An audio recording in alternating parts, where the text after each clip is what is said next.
मैंने बताया था श्रवण इंद्रिया काम नहीं करती है, अंदर मशीन डाली है। जब ऐसी गर्दन हिलेंगे तब मंदिर की तरफ हम आते हैं, मैंने बताया था। तो बचपन बुढ़ापा जवानी 50 साल तो नींद में चले गए, 10-15 साल बचपन में चले गए खेलने कूदने में, बाकी संसार में चले गए पत्नी की सेवा करने में, पत्नी को ही सर्वस्व मानकर, और बुढ़ापे में शरीर साथ देता नहीं। तो भजन करने के लिए कुछ भी नहीं बचता है, 2-4 साल भी नहीं बचेंगे। तो ये है अल्प आयुष्य, 100 साल भी मिल गए, 50% नींद में, बाकी 50 साल में बचपन बुढ़ापा जवानी। तो जन्म मृत्यु जरा व्याधि दुख दोषानुदर्शनम। तो इसमें दोष दृष्टि देखो। मैंने अभी तक कितनी बार माँ के गर्भ में आया हूँ, उल्टा लटक गया, और भी मैं ये जन्म में भी मैं इतना बूढ़ा हो गया, तो मुझे शर्म आना चाहिए। ये कभी अपने ऊपर लज्जा हम तैयार करते नहीं है। हजारों बार मैंने माँ के स्तन पर स्तनपान करते समय पसीना भी मैंने चाटा है, पसीना भी। तो ये कोई हम सोचते नहीं है। तो हमें इस जन्म में पुरुषार्थ के बारे में सोचना है। जैसे कोई अपना पैसा हरा दिया दाव में लगाकर, बहुत पैसा चला गया, अब बोला आखिरी बार मैं कैसे भी करके इस बार मैं हारूंगा नहीं, मेरा पैसा मैं जीत के रहूँगा ही। अगर ये दृढ़ निश्चय करके, तो जैसे जीतता है कोई पैसा दाव पे लगाने वाला, ऐसे ही हमें इस समय इस जन्म में विवेक बुद्धि के आधार पर आप मुझे इस जन्म में कैसे करके ब्रह्म की प्राप्ति करके ही रहूँगा, ये भाव चाहिए। अगर वो जैसे कोई पिता होता है, उसका बेटा होता है, उस बेटे के सामने ही उस पिता को किसी ने मार दिया, तो बेटा प्रण करता है उसके संस्कार में, अंत्य संस्कार में, मैं भी जब तक जिंदा हूँ दुश्मन को मैं मार के ही रहूँगा। वैसे हमारा जो अज्ञान दुश्मन है, और मैं ज्ञान प्राप्त करके ही रहूँगा, ये है दोष दृष्टि, ये है निश्चय। जन्म मृत्यु जरा व्याधि दुख दोषानुदर्शनम। जिस जवान उम्र में मुंह में बढ़िया पान खा के लाल बढ़िया लगता है ना, लाल जवानी में कितना हम गर्व करते हैं, देखो मैंने पान खाया, जीभ लाल करके रंगाते, वही मुख बुढ़ापे में लाल वगैरह कब कैसे आ रही पता ही नहीं चलता है। मलमूत्र विसर्जन करने वाले जो इंद्रिय है, उसके ऊपर कंट्रोल होता नहीं, अपने आप टट्टी पेशाब हो जाती है, क्योंकि कंट्रोलिंग पावर क्षीण होती है बुढ़ापे में। ये जन्म मृत्यु जरा व्याधि, तो ये सब व्याधि का चिंतन करोगे तो आपको ये भाव होगा कि अभी भक्ति करना चाहिए। जैसे माता मदालसा अपने पुत्रों को उपदेश किया था झूले में ही। इसलिए भगवत गीता कब पढ़नी चाहिए, ज्ञानेश्वरी संत ज्ञानेश्वर महाराज कब पढ़नी चाहिए। ज्ञानेश्वर महाराज जी ने समाधि लिया 21 साल की उम्र में, और लिखी गई 18-19 साल की उम्र में। तो ज्ञानेश्वरी उसी उम्र में पढ़ना चाहिए जिस उम्र में उन्होंने लिखा था, उस उम्र में पढ़ना चाहिए। हम पढ़ते 60-70 साल के बाद, उस समय समझ में भी आती नहीं पढ़ते भी नहीं। तो जिस उम्र में लिखा है उस उम्र में पढ़ना चाहिए। भगवान को हम गुलाब का फूल चढ़ाते हैं, अभी पेड़ से निकाल दिया, अभी भगवान के चरणों में चढ़ाते हैं। ऐसे ही हमारा जो गुलाब का शरीर है, 18-20 साल के समय में इंद्रियां हरी भरी है, वीर्य शक्ति भरी पड़ी है, कान में शक्ति है, उस समय ही भगवान को स्वयं के द्वारा समर्पित करना है परमात्मा के। सर्वधर्मान परित्यज्य, ये है उस समय मनसा वाचा कर्मणा। जब इसका बुढ़ापा हो गया, गुलाब का फूल 5-6 दिन का है, वो सूख गया टोकरे में, उसको भगवान के चरणों में हम चढ़ा रहे हैं। उसमें आनंद आएगा नहीं, भगवान भी प्रसन्न नहीं होंगे। है तो भगवान का ही फूल है, तेरा तुझको अर्पण। ऐसे जो शरीर परमात्मा ने हमें दिया है, उनके आशीर्वाद से ये भी 18-20 साल की उम्र में जैसे फ्रेश ताज़ा फूल होता है, ऐसे ही इसको भगवान के चरणों में चढ़ा रहे हैं। हम क्या करते, मैंने बताया था अभी बिल्ली क्या करते हैं, चिवे खा लिया, हजारों चिवे खा के अंत में हज चली गई, हज यात्रा। ऐसा हमारा काम है, ये अवस्था। इसलिए उस समय कोई वेदांत भी समझ में नहीं आएगा, यम नियम होगा नहीं, आसन होगा नहीं, प्राणायाम नहीं होगा, प्रत्याहार नहीं, ध्यान धारणा।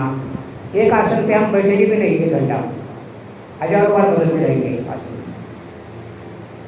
स्थिरता भी खत्म हो जाएगी। इसलिए जवान उम्र में 18-20 साल इसी उम्र में भगवत प्राप्ति करने का ये अनुकूल उम्र है, अनुकूल समय है। जन्म मृत्यु जरा व्याधि दुख दोषानुदर्शनम। तो ये मन भी स्थिर चाहिए। मन स्थिर तब होगा, शरीर अगर बलवान हो तो पद्मासन में बैठ सकते हैं, कोई भी आसन में कम से कम 3 घंटे हमारा आसन हो, चाहे सुखासन भी हो, 3 घंटे हिले ना डुले ना, और आंखें भी बंद चाहिए ध्यान में। आंखें खोले रहोगे तो संसार दिखाई देगा, और आंखें पूरी बंद होगी तो नींद आएगी, सपने आएंगे। तो आंखें आधी खुली, जैसे शिव भगवान का फोटो है ना, ऐसे देख रहे हैं। ये बैठने का तरीका कम से कम 180 मिनट, ये भजन का प्रताप है। 180 मिनट बैठोगे तो तुम्हारा शरीर स्थिर हो जाएगा, एकदम पत्थर जैसे। कैसे? पत्थर ही बनना है। आपने पुराने जमाने का टीवी देखा है, अभी तो LCD आ गई है। पुराने जमाने में टीवी कैसी होती, डिब्बा जैसी थी ना, ऐसे डिब्बा रखा है सामने, वो भी पत्थर जैसे, उधर हिलता नहीं टीवी, परंतु उसमें पूरे दुनिया का लाइव टेलीकास्ट उसमें हम देखते थे। ये टेलीविजन आने से पहले वो कभी हिलता नहीं टीवी ऐसे। ऐसे हमें पत्थर जैसे अगर 3 घंटे बैठ गए तो पूरा ब्रह्मांड का लाइव भूत भविष्य वर्तमान का ज्ञान इसमें प्रकट होगा। पत्थर जैसे बनना चाहिए। 180 मिनट कम से कम। हम यहाँ मक्खी काट लिया तो ऐसे ऐसे कर दिया, फिर पैर मोड़ लिया, ये चंचलता है। जैसे आपके हाथ में ज्योति है, दीपक की ज्योति, हाथ में लेकर उसको हिला रहे, ज्योति भी हिलेगी। आप ऐसे हिल गए, अंदर का मन भी हिल गया, क्योंकि शरीर के साथ हमारा मन जुड़ा है। शरीर हिल गया, मन हिल गया। तन स्थिर है तो मन भी स्थिर है। अगर इसको 3 घंटे में के लिए पत्थर बनाओगे तो इसके अंदर ज्ञान अपने आप प्रकट होगा। जैसे सामने टीवी लगा है, पुराने ज़माने का डिब्बा जैसे था, और फिर भी उसमें पूरा ऊपर लगाया एंटीना, ऊपर सभी दुनिया में क्या चल रहा है सब आएगा। ऐसे ही अगर हम ऐसे बैठोगे तो हमारे अंदर के भूत भविष्य वर्तमान का ज्ञान प्रकट होगा।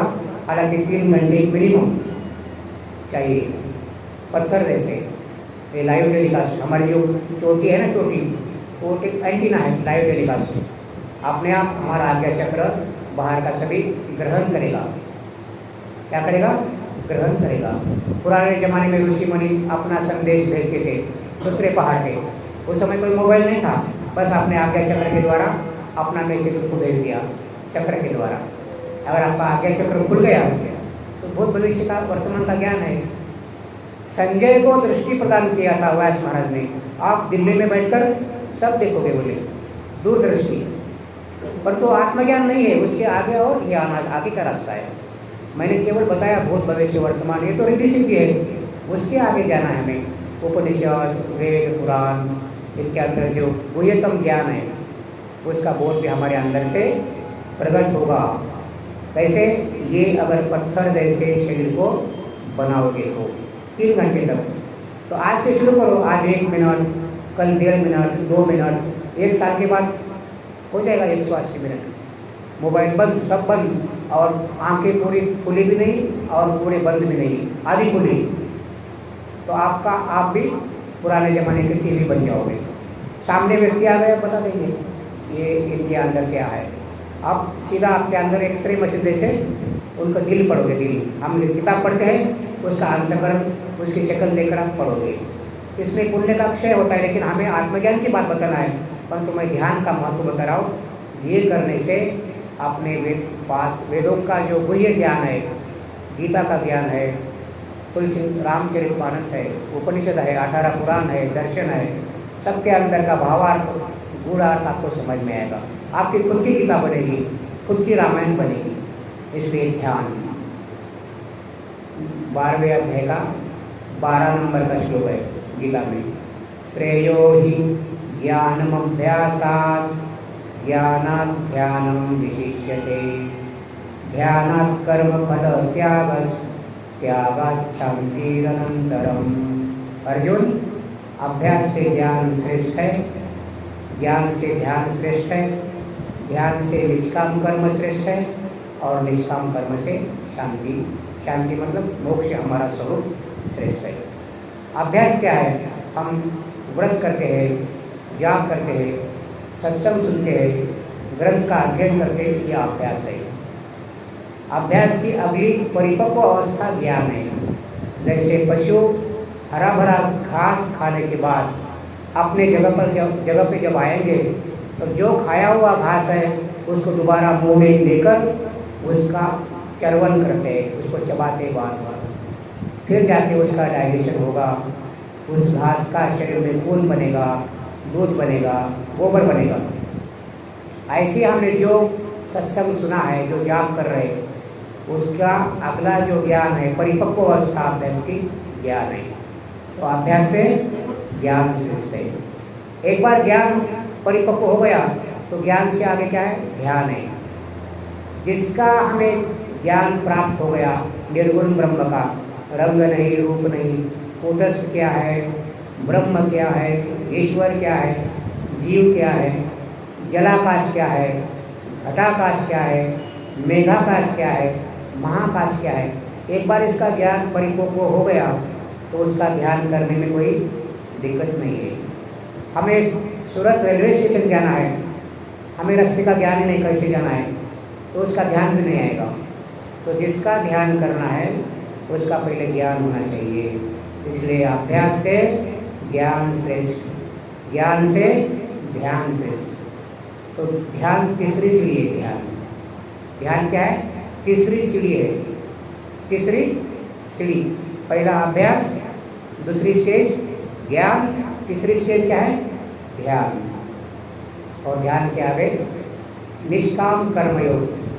अगर हम ध्यान में बैठे हैं और मन में सोच रहे हैं कि मुझे 1 घंटे बाद बाजार जाना है, मुझे 1 घंटे के बाद बाजार में जाना है, आपका ध्यान लगेगा ही नहीं। भविष्य का कोई संकल्प लेके जैसे आप बंद करके बैठोगे वही संकल्प सामने खड़ा हो जाएगा। इसलिए ध्यान से श्रेष्ठ कौन है? निष्काम कर्म। श्रेयो हि ज्ञानमभ्यासात् ज्ञानाध्यानं विशिष्यते, ध्यानात् कर्म फल त्यागस, कर्म फल का त्याग चाहिए जिसको ध्यान में बैठना है। तो बार बार संकल्प खड़े हो जाएंगे और तुरंत आंखें खोल के उठ कर जाओगे। तो बैठते रहो ध्यान में, 5-10 मिनट बाद आंखें खोलेंगे नहीं तो उठ के जाएंगे, बार बार मोबाइल को देखेंगे। तो ये जो अभ्यास, पहले सत्संग अभ्यास है, एकादशी व्रत, तप करना, ब्रह्मचर्य पालन, अमानित्व, ये सभी गुण अभ्यास है। अभ्यास के बाद ज्ञान, ज्ञान के बाद ध्यान। अगर ध्यान को मजबूत रखना है तो कोई संकल्प न होवे, मुझे कुछ भी नहीं करना है और मुझे कुछ भी नहीं जानना है, इस विचार को लेकर ध्यान में बैठोगे तो 3 घंटे आराम से बैठोगे, 180 मिनट। फिर आपका शरीर क्या हो जाएगा? स्थूल शरीर, सूक्ष्म शरीर टेलीविज़न बन जाएगा पुराने डिब्बे जैसे। 3 घंटे तक मुझे कुछ भी नहीं करना है और मुझे कुछ भी नहीं जानना है, यह है अपरोक्ष अनुभूति। इस भाव में बैठोगे तो तुरंत मन अमन बन जाएगा, तुरंत मन, क्योंकि कोई संकल्प है ही नहीं है। इसलिए ध्यान को मजबूत करने के लिए कोई कर्म फल की इच्छा, कोई संकल्प न हो, फिर तुरंत शांति आएगी। मतलब अंदर की निष्काम कर्म से अंदर का जो अपना आपा है उसका दर्शन हम मन बुद्धि में कर सकते हैं। श्रेयो हि ज्ञानम अभ्यासात् ज्ञानात् ध्यानं विशिष्यते, ध्यानात् कर्म फल त्यागस, त्यागात् शान्तिरनन्तरम्। तो ये होने के लिए इंद्रियार्थेषु वैराग्यो, आज का श्लोक, इंद्रियों का पूरा वैराग्य चाहिए। हमारे इंद्रियों क्या है? 5 ज्ञानेंद्रिया, 5 कर्मेंद्रिया और मन, इनके अंदर ऐसा वैराग्य रहे चाहिए कि यह लोग के जो 5 विषय है, शब्द, स्पर्श, रूप, रस, गंध, इनके प्रति कोई आसक्ति न हो। यह लोग के भोग, मृत्यु लोग के भोग के प्रति आसक्ति और पारलौकिक मतलब स्वर्ग, वहाँ के जो भी भोग है वो भी, उसकी भी कोई इच्छा नहीं है। ये लोक और पारलौकिक दोनों के प्रति उदासीनता। अगर यहाँ दान पुण्य करोगे फिर स्वर्ग में जाओगे, फिर वहाँ अटक जाओगे, वहाँ भोग ही है। सत्वगुण का आचरण करके सत्संग सुन लिया, दान पुण्य किया, अगर आत्मज्ञान नहीं हुआ, निष्काम कर्म नहीं है, तो स्वर्ग चले गए तो वहाँ फिर भोग मिलेगी, भोगमय शरीर रहेगा। 90% पुण्य रहेगा शरीर में, 10% पाप, तो वहाँ भक्ति नहीं कर पाओगे, भक्ति का शरीर वो नहीं है। और जो पूरा पाप करके नरक में जाते हैं वो भी शरीर भक्ति नहीं कर सकता है। इसलिए भगवान कहते हैं पुण्य को बढ़ाकर सात्विक कर्म करके स्वर्ग जाने वाले और पाप कर्म करके नरक में जाने वाले, ये दोनों रास्ते चोरों के हैं। किसके? चोरों के हैं। क्यों? उनको मृत्युलोक के भोग अच्छे नहीं लगे, वहाँ की इच्छा हो गई, मतलब उसका, उस भक्त का जो स्वर्ग जाता है, साधक का मेरे प्रति प्रेम नहीं है, उसका मेरे प्रति प्रेम नहीं है, तो मुझे त्याग कर वो स्वर्ग लोक चला गया। और दूसरा जो है तमोगुण का आचरण करके नरक चला गया। तो पुण्य कर्म करके स्वर्ग जाने वाले और पाप कर्म करके नरक जाने वाले, ये दोनों रास्ते चोरों के हैं। और जो मुझे प्राप्त होते हैं वो मेरे भक्त हैं, मत भक्त, उनका पुण्य और पाप से जो ऊपर उठे हैं वो मुझे प्राप्त होते हैं। इसलिए हमें स्वर्ग की भी इच्छा नहीं करना चाहिए। क्या है स्वर्ग में? स्वर्ग में जब तक आपका पुण्य का पुंज है, आपका निवेश है, तब तक वहाँ रहोगे। पुण्य खत्म हो गया फिर धरती पर लात मार के नीचे भेजेंगे। ते त्वं भूत्वा स्वर्गलोकम विशालम क्षीणे पुण्यमर्त्य लोकम विशन्ति एवं त्रयी धर्म मनोप्रपन्ना गतागतम काम कामा लभन्ते। कोई किसी का बेटा भाग के गया बॉम्बे कलकत्ता, घर से पैसा उठा के, अमीर बाप का बेटा, पैसा बहुत लेके गया, तब तक होटल में रहेगा, काम करे, वहाँ आयश करेगा जब तक पैसा समाप्त होता नहीं। जैसे पैसा खत्म हो गया उसको या तो घर में वापस आना पड़ेगा, नहीं तो वहाँ कोई दूसरे होटल में काम करेगा, काम करना पड़ेगा, है ना, वेटर का काम करना पड़ेगा, तभी पेट भरेगा। जिस होटल में रुका था 5 स्टार, उसी में काम करना पड़ेगा, नहीं तो घर में वापस आना पड़ेगा। ऐसे स्वर्ग में वही रहेगा जब तक आपका पुण्य का अंश है। पुण्य खत्म हो गया फिर ते त्वं भुक्त्वा स्वर्गलोकम विशालम क्षीण पुण्य मर्त्य लोकम विशन्ति। पुण्य जैसे क्षीण हो जाएगा फिर मृत्युलोक में आना पड़ेगा। इसलिए स्वर्गलोक को भी जानो। जन्म मृत्यु जरा व्याधि दुख दोषान दर्शनम, स्वर्ग को जानो। और जो केवल तमोगुण का आचरण करके नरक में जाते हैं वो भी चोरों का रास्ता है, क्योंकि बड़ा भाग मानुष तन पावा, मैंने दिया था, उन्होंने सदुपयोग नहीं किया। तो स्वर्ग जाना और नरक जाना दोनों भी बंधन है। जैसे इंसान को पाप बांधता है वैसे इंसान को पुण्य भी बांधता है, वैसे पुण्य भी बांधता है। तो पुण्य और पाप से ऊपर उठकर जो मुझे प्राप्त करते हैं वो शुद्ध पुण्य है, माटे मतलब निष्काम कर्मयोग द्वारा शुद्ध पुण्य। इसलिए सत्वगुण, रजोगुण, तमोगुण, ये तीनों गुणों से ऊपर हमें उठना है। तीनों भी बंधन का है। सत्वम ऊर्ध्वम गच्छन्ति, सत्वगुण की पहुँच कहाँ तक है? केवल स्वर्ग तक। मजे तिष्ठन्ति राजसा, अगर हमने रजोगुण का जीवन पर आचरण किया तो और एक चांस मिलेगा मनुष्य जन्म में। और अधो गच्छन्ति तामसा, तमोगुणी लोग नीच योनि में जाते हैं। इसलिए भगवान कहते हैं मनुष्य को अच्छी और बुरी योनि, इसके लिए क्या कारण है? गुण ही कारण है। कारणम जन्म सदसद्योनि जन्मसु, जो भी अच्छी या बुरी योनि हो उसके लिए गुण ही कारण है। गुण के कारण हम बार बार संसार में आते हैं। इसलिए हमें बनना है गुणातीत। कैसे? तीनों गुणों से पूर्णातीत। गुण मेरे में नहीं है, मैं गुण से परे हूँ, ये भाव।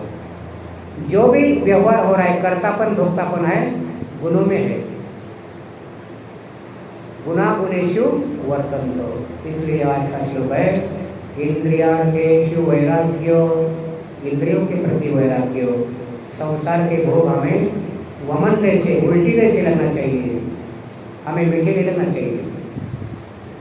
मन अहंकार एवं च, अहंकार रहित जीवन।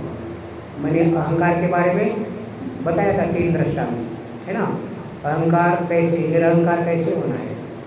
जैसे कोई शराबी व्यक्ति शराब पीकर कहीं पड़ा है, उसको अपने वस्त्रों की, शरीर की सूझ बूझ नहीं है।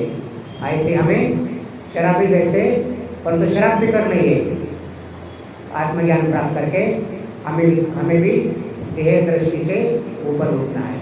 दृष्टांत के लिए बताया मैंने शराब, उसको भी देह की सूझ बूझ नहीं है, हमें भी देह से परे होना है, परंतु आत्मज्ञान प्राप्त करके। बैल के ऊपर लगे हुए शास्त्र है, बैल के ऊपर बहुत शास्त्र रखे हैं, 4 वेद 6 शास्त्र, परंतु उस बैल को श्लोक का कोई पता ही नहीं है, श्लोक भी याद नहीं है, उसके बारे में अज्ञानता है। ऐसे हमें बैल जैसे बनना है मनुष्य जन्म में। मतलब बैल नहीं बनना है, आत्मज्ञान प्राप्त करते, ज्ञानी होकर भी अज्ञानी, मान अपमान, निंदा स्तुति, मैं देह हूँ, मैं शरीर हूँ, इस बोध से ऊपर। और तीसरा मैंने दृष्टांत बताया था चित्र का। चित्र में मनुष्य चित्र मनुष्य का शरीर है, हाथ में उसके शस्त्र है, तो वो शस्त्र से वो किसी को मारेगा भी नहीं और उसको पता भी नहीं मेरे हाथ में शस्त्र है, मतलब उसकी कोई सूझ बूझ नहीं है शस्त्र की। ऐसे ही हमें भी देह में रहते हुए भी देह से परे, देह की सूझ बूझ नहीं होना चाहिए, मान अपमान, ये है अनहंकार, अहंकार रहित जीवन। तो इंद्रियार्थेषु वैराग्यो मन अहंकार एवं च, जन्म मृत्यु जरा व्याधि दुख दोषानुदर्शनम, ये श्लोक का भावार्थ है। और कल का थोड़ा विषय बाकी था, क्या था, आचार्योपासनम, गुरु की उपासना, अमानित्वम मदम्भित्वम, अहिंसा शांतिरार्जवम। आर्जवम हुआ था मन की सरलता, आचार्योपासनम शौचम स्थैर्यम आत्म विनिग्रह। आचार्य की उपासना ये भी ज्ञान का साधन है। आचार्य, आचार्य किसी का कहते हैं, आचार्य बहुत प्रकार के होते हैं। जो कॉलेज का प्रोफेसर होता है, लेक्चरर, वो आचार्य नहीं होता है, वो केवल पढ़ाते हैं बाहर की विद्या। आचार्य वही होता है जो बुद्धि में ब्रह्म ज्ञान का संचार करे, हमारी बुद्धि में ब्रह्म ज्ञान का संचार करे, वो आचार्य। आचार्यवान पुरुषो वेदाः, जो ज्ञान को जानता है वो आचार्यवान पुरुष। ऐसे आचार्यवान पुरुष के पास हमें जाना चाहिए। भगवान बोलते हैं तद्विद्धि प्रणिपातेन परिप्रश्नेन सेवया, ऐसे सद्गुरु की खोज करके जाना है, क्योंकि इनके पास ही ज्ञान मिलता है। गुरु गीता में भगवान शिव माता पार्वती को बता रहे हैं गुरु का लक्षण क्या है, आचार्य का क्या करते हैं, सद्गुरु बता रहे गुरु गीता में। गुरु का पहला लक्षण है सद्गुरु का अज्ञान मूल हरणम, ये है सद्गुरु का पहला लक्षण, अज्ञान मूल हरणम, जन्म कर्म निवारकम, हमारे अनेक जन्म और मृत्यु के लिए कर्म सामग्री है, कर्म के व्याम है, कर्म का पुंज है, उस कर्म का भी निवारण करने वाले सद्गुरु होते हैं। माता पार्वती को बता रहे अज्ञान मूल हरणम जन्म कर्म निवारकम, ज्ञान वैराग्य सिद्ध्यर्थम, ज्ञान और वैराग्य की प्राप्ति करा के देने वाले ऐसे सद्गुरु होते हैं, ये आचार्य होते हैं। आचार्यवान पुरुष वेदाः, ब्रह्म ज्ञान का हमारे बुद्धि में संचार करे। जब उड़िया बाबा महाराज ने अपना शरीर छोड़ दिया तो उनका शिष्य जो थे पलटू, बाबा पलटू दास, बहुत रोना शुरू कर दिया। 8 दिन रोना रुकता ही नहीं था, क्योंकि जब ज्ञान नहीं हुआ, थोड़ा कम ज्ञान है, तो हम शरीर को लेकर बहुत रोते हैं। तो 8-15 दिन वो रोने लगे।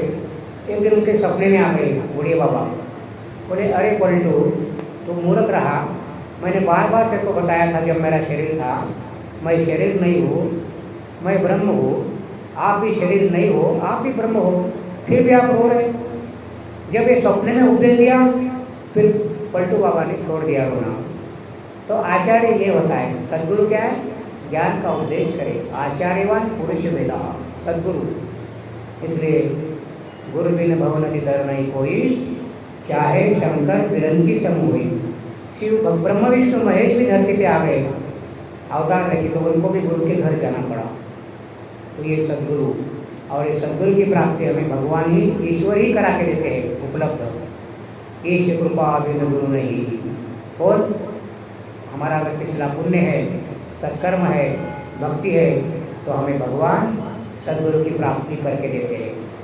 ईश कृपा बिन गुरु नहीं, गुरु बिन नहीं ज्ञान, और ज्ञान बिन आत्मा नहीं, गावई वेद पुराण।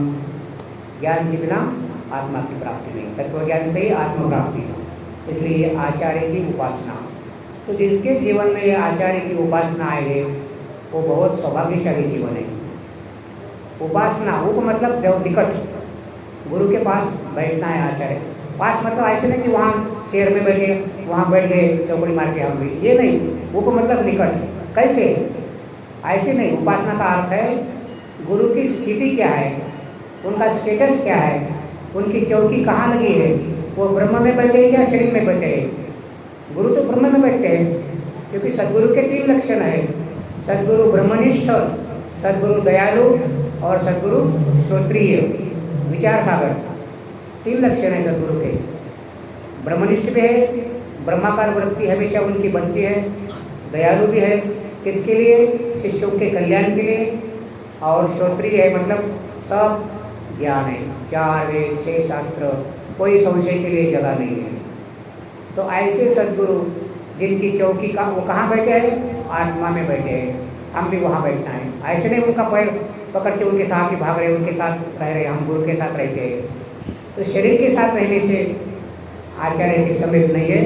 निकट उसे बोलते हैं उपनिषद। देखो उपनिषद, उप मतलब निकट, सद्गुरु आत्मा के निकट बैठे, वो शरीर नहीं है। ऐसे ही उनकी चौकी, उनकी स्थिति कहाँ है, आत्मा में है। हमारी भी स्थिति शिष्य की आत्मा में चाहिए। ये है सच्ची आचार्य उपासना। वो कहाँ बैठे हैं, वो वैसी वहाँ बैठना है। गीता में श्लोक है, योगस्थ कुरु कर्माणि। भगवान बोलते हैं अर्जुन को, अर्जुन अपने में बैठकर कर्म करो, फिर संसार बंधन में नहीं आएगा, युद्ध भी बंधन नहीं हुआ। योगस्थ, माँ बोलती बेटे को, बेटे अपने घर में खेलो, दूसरे के घर में खेलो तो मारूंगी। तो हम दूसरे के घर में खेल रहे हैं, इंद्रियों में, मन में, इसलिए मारना क्या है, बार बार जन्म और मृत्यु, यही भगवान का हमें मारना है। पुनरपि जननम पुनरपि मरणम, दूसरे का घर में खेलने का परिणाम है। योगस्थ कुरु कर्माणि, स्थित प्रज्ञस्य का भाष्य, अर्जुन का प्रश्न है। स्थित प्रज्ञ, जिसका मन बुद्धि स्टेबल हो गया, उनकी क्या भाष्य है, ये श्लोक है। तो ये है आचार्य उपासना। आचार्य उपासनम शौचम स्थैर्यम, स्थिरता, मन की इतनी स्थिरता चाहिए, दुख आवे सुख आए, गरीबी आए अमीरी आए, एकदम स्थिर चाहिए, स्टेबल। जैसे पलटू दास बाबा रो रहे थे, बिलबिला रहे थे 15 दिन, शरीर चला गया।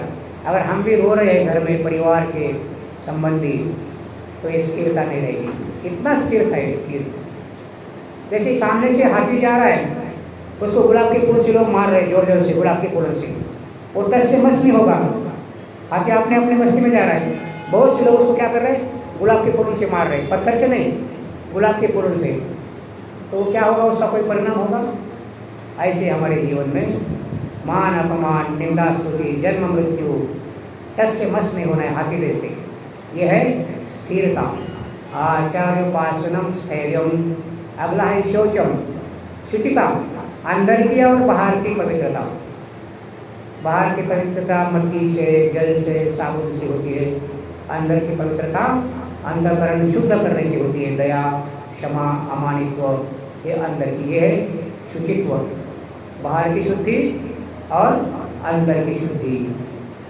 जैसे कोई हीरा है, पहले ही चमक रहा है, उस स्फटिक का जैसे एकदम शुद्ध, अंदर से बाहर से शुद्ध है, और उसके ऊपर सूरज की रोशनी आ गई, फिर चमक बढ़ेगी, क्या हो जाएगा? पहले ही हीरा चमकदार है अंदर बाहर से, और उसके ऊपर सूरज की किरण बढ़ गई तो क्या हो जाएगा? और तो ऐसा व्यक्ति, ऐसा साधक जो अंदर से भी शुद्ध है, बाहर से भी शुद्ध है, स्फटिक जैसा बना है, और ऐसा व्यक्ति जब अपने इंद्रियों के द्वारा कोई भी कर्म करेगा, उसकी चमक और बढ़ेगी, उसकी चमक और बढ़ेगी। ये है शुचिता, पवित्रता। और अगला है आत्मनिग्रह। अगला लास्ट कल का श्लोक है आत्मनिग्रह। ये आत्मा का निग्रह शब्द कैसे दिया? आत्मा का निग्रह थोड़ा होता है, आत्मा तो पहले ही मुक्त है, तो आत्मा शब्द इसलिए प्रयोग कर दिया, आत्मा का निग्रह इसलिए बोल दिया कि आत्मा का वाचक मन है, मन को लक्ष्य करके बता दिया। क्या बोल दिया? मन को लक्ष्य करके। आत्मा का निग्रह यानी मन का निग्रह। कैसे बोलते ना, आपकी चश्मा यहाँ, आपकी चश्मा यहाँ पड़ी है, वहाँ भूल गए, आप चले गए, आप बोलेंगे आपकी आँख यहाँ पड़ी है, लेके जाओ। चश्मा नहीं बोलेंगे, आपकी आँख क्या है? यहाँ पड़ी है। आँख तो उनके साथ है, फिर भी हम बोलने क्या बोलते भाषा में? आपकी आँख उठा के लेके जाओ, बोलते ना। वैसे ही आत्मनिग्रह जो बोल रहे, आत्मनिग्रह मन को लक्ष्य करके बोल रहे। चश्मा बोलते उस चश्मे को बोलते हैं आँख। तो मन का निग्रह कैसे करना है, बस 1 मिनट में समझाऊंगा, बहुत अच्छी बात है ज्ञान की।